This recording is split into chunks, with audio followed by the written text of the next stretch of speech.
मध्य पूर्व के रेगिस्तान से ऐसा बवंडर उठ रहा है जिसने पूरी दुनिया के रक्षा मंत्रालयों और कूटनीतिक गलियारों में हड़कंप मचा दिया है। एक तरफ ईरान और अमेरिका के बीच आर पार की जंग का खतरा मंडरा रहा है, तो दूसरी तरफ सऊदी अरब, तुर्की और पाकिस्तान के गुप्त गठजोड़ मक्का रक्षा समझौते में एक ऐतिहासिक मोड़ आ गया है। जनरल मुनीर तेहरान में ईरानी नेताओं को समझाने में लगे हैं कि अगर मक्का रक्षा समझौते का हिस्सा ईरान भी बन जाए तो ईरान को पूरे मिडिल ईस्ट में जबरदस्त फायदा होगा। दावा किया जा रहा है कि इस्लामिक दुनिया के इस नए और सबसे ताकतवर सैन्य अभियान में अब ईरान को भी एंट्री का न्योता दिया गया है। लेकिन इधर ईरान ने मक्का डील से ज्यादा ट्रंप के उस दावे के खिलाफ मोर्चा खोल दिया है जिसमें ट्रंप ने कहा कि हॉर्मुज पर पूरी तरह से अमेरिका का कब्जा हो चुका है। ईरान ने दो टूक कह दिया है कि अगर अमेरिका के नए सख्त प्रतिबंध का साथ ईरान के खिलाफ अरब के 6 देशों ने दिया तो ईरान सभी 6 अरब देशों पर सीधे हमला कर देगा। हम आपको दिखाने जा रहे हैं कि लगभग 180 दिन से चल रहे ईरान अमेरिका युद्ध और तनाव के बीच अब कौन सी नई जंगी चालें और बिसात बिछाई जा रही है। शुरुआत करते हैं उस मक्का रक्षा समझौते से जिसका ऑफर लेकर पाकिस्तान के field marshal general Asim Munir इस वक्त तेहरान में नई गोटियां और साजिश को सेट करने में जुटे हुए हैं।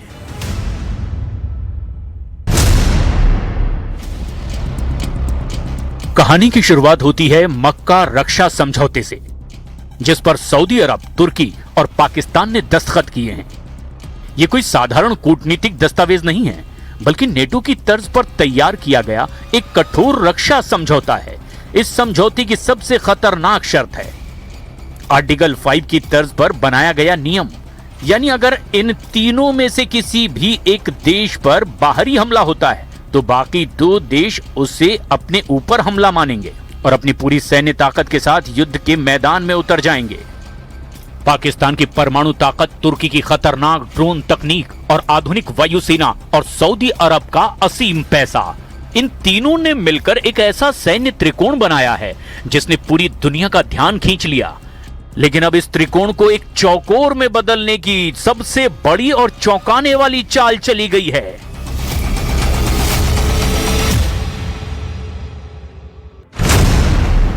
ये दौरा जनरल मुनीर और ईरानी विदेश मंत्री अब्बास अरागची के बीच 4 दिनों के भीतर बुधवार और शनिवार को हुई 2 फोन कॉल के बाद हुआ है।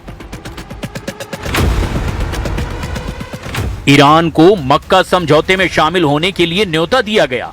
यह जानकारी अल मयादीन की एक रिपोर्ट के मुताबिक सामने आई है। इस गठबंधन को सऊदी अरब, तुर्की और पाकिस्तान ने मिलकर बनाया। इस बीच खबरों के बाजार में उस वक्त जबरदस्त विस्फोट हुआ जब ईरानी संसद की आधिकारिक समाचार एजेंसी खाने मिल्लत के प्रमुख मेहदी रहीमी का बयान सामने आया। रहीमी के हवाले से दावा किया गया कि ईरान को मक्का रक्षा समझौते में शामिल होने का औपचारिक प्रस्ताव मिला है और तेहरान का शीर्ष नेतृत्व इस पर बहुत ही गंभीरता से विचार भी कर रहा है। हालांकि इस न्योते की अभी तक ना तो ईरान के विदेश मंत्रालय ने आधिकारिक पुष्टि की है और ना ही सऊदी अरब, तुर्की या पाकिस्तान ने सार्वजनिक रूप से कोई मुहर लगाई है। लेकिन तेहरान के गलियारों में चर्चा गर्म है कि क्या ये अमेरिका के कड़े आर्थिक प्रतिबंधों की नाकेबंदी से बचाने के लिए ईरान को दिया गया एक बड़ा सुरक्षात्मक लालच है।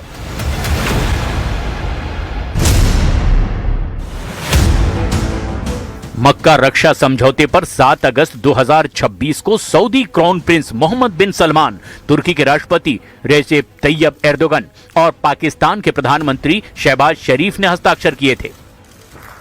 13 अगस्त 2026 से मक्का रक्षा समझौता लागू हो चुका है। ईरान को मक्का रक्षा समझौते का यह प्रस्ताव ऐसे वक्त में सामने आया जब ईरान पर अमेरिकी आर्थिक नाकेबंदी और स्ट्रेट ऑफ हॉर्मुज में नौसैनिक तनाव अपने चरम पर है।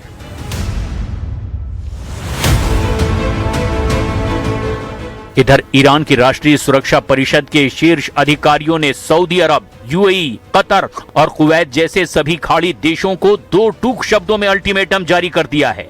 अगर किसी भी खाड़ी देश ने अमेरिका की आर्थिक नाकेबंदी, तेल प्रतिबंधों या सैन्य अभियानों में किसी भी तरह से मदद की तो ईरान इसे अपने खिलाफ सीधे एक्ट ऑफ वॉर यानी युद्ध की कार्रवाई मानेगा। ईरान की इस सीधी धमकी ने खाड़ी देशों की नींद उड़ाकर रख दी है। यही वजह है कि रियाद और अंकारा अब तेहरान को अमेरिका के खिलाफ युद्ध में धकेलने की बजाय उसे मक्का समझौते की सुरक्षा छत्र छाया में लाकर पूरे मध्य पूर्व को एक संयुक्त मुस्लिम रक्षा मंच में बदलने की कोशिश कर रहे हैं। लेकिन इस कोशिश के ठीक उलट ईरानी तेवर बेहद सख्त हैं। तेहरान से सीधी चेतावनी दी गई है, कोई बहाना नहीं चलेगा। ईरानी सशस्त्र बलों के chief of staff major general Ali Abdullahi ने दुनिया के सामने साफ कर दिया है कि खाड़ी के दक्षिण तट पर स्थित देश ये ना समझें कि उनकी गतिविधियां तेहरान की नजरों में छिपी हुई हैं। ईरान ने बयान जारी करते हुए कहा, खाड़ी देश सार्वजनिक रूप से कहते हैं कि वे अमेरिकी सेना को अपनी जमीन से ईरान पर हमले की इजाजत नहीं देंगे, लेकिन उनके ठिकानों पर अमेरिका के हवा में ईंधन भरने वाले टैंकरों, विमानों और बम वर्षक विमानों की मौजूदगी कुछ और ही कहानी बयां करती है। अगर अमेरिकी सेना को जरा सी भी सुविधा या मदद दी गई तो इसे अमेरिकी आक्रमण में सीधा भागीदार माना जाएगा। ईरानी सुरक्षा परिषद के मोहसेन रेजाई ने तो यहां तक कह दिया कि अगर अमेरिका का आर्थिक युद्ध और नाकेबंदी जारी रही तो खाड़ी क्षेत्र या स्ट्रेट ऑफ हॉर्मुज से तेल की एक बूंद भी बाहर नहीं जाने दी जाएगी। या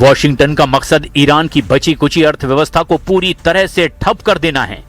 ट्रंप चाहते हैं कि ईरान पर इतने सख्त प्रतिबंध लग जाएं कि ईरान आर्थिक तौर पर पूरी तरह से तबाह हो जाए।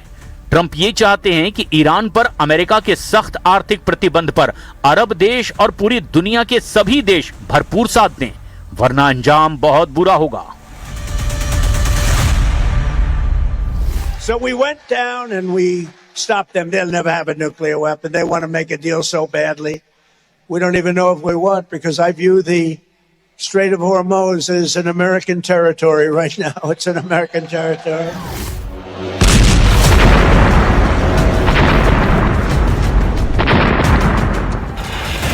ईरानी लीडर और कमांडरों के बयानों का सीधा मतलब यह है कि अगर अमेरिका ईरान पर आर्थिक प्रतिबंध या तेल नाकेबंदी लगाता है और खाड़ी देश अपने बंदरगाहों, बैंकिंग सिस्टम या हवाई क्षेत्र का इस्तेमाल अमेरिका को करने देता है, तो फिर ईरान इसे अमेरिका का व्यक्तिगत हमला नहीं बल्कि खाड़ी देशों के द्वारा ईरान के खिलाफ किया गया सीधा युद्ध मानेगा।